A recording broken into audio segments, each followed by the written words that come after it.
नई बहू की रसोई की रस्म। बर्तन गिरने की आवाज़ से शिखा की आंख खुल गई। घड़ी देखी तो 8 बज रहे थे। वह हड़बड़ाकर उठी। उफ, मम्मी जी ने कहा था कल सुबह जल्दी उठना है, रसोई की रस्म करनी है, हलवा पूरी बनाना है, और मैं हूँ कि सोती रह गई।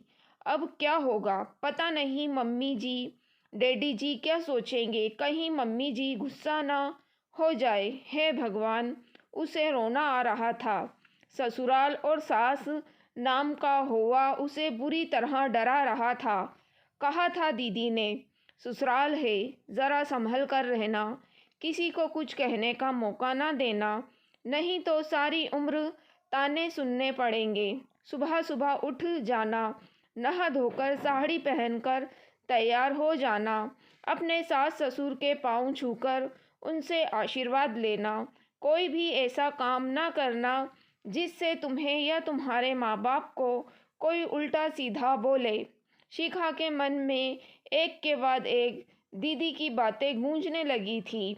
किसी तरह वह भाग दौड़ी करके तैयार हुई।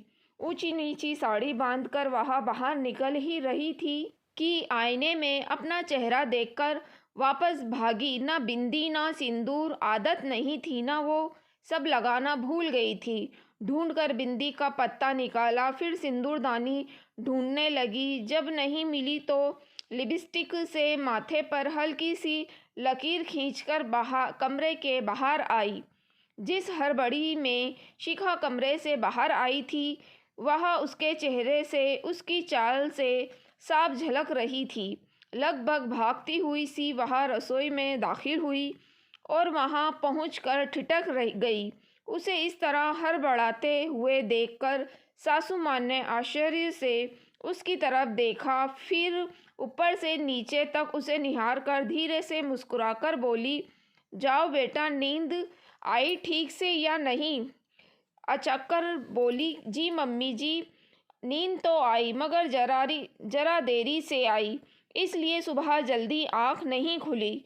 सॉरी बोलते हुए उसकी आवाज़ में डर साफ झलक रहा था। सासू माँ बोली, कोई बात नहीं बेटा, नई जगह है, हो जाता है। शिखा हैरान होकर उनकी ओर देखने लगी, फिर बोली, मगर मम्मी जी वो हलवा पूरी। सासू माँ ने प्यार से उसकी तरफ देखा और पास रखी हलवे की कढ़ाई उठाकर शिखा के सामने रख दी और शहद जैसे मीठे स्वर में बोली, हाँ बेटा, ये लो, इसे हाथ से छू दो।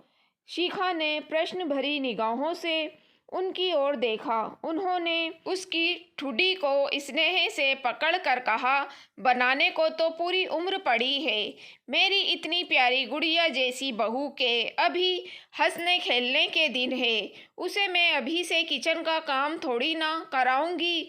तुम बस अपनी प्यारी सी मीठी मुस्कान के साथ सर्व कर देना, आज की रस्म के लिए इतना ही काफ़ी है। सुनकर शिखा की आंखों से आंसू भर आए।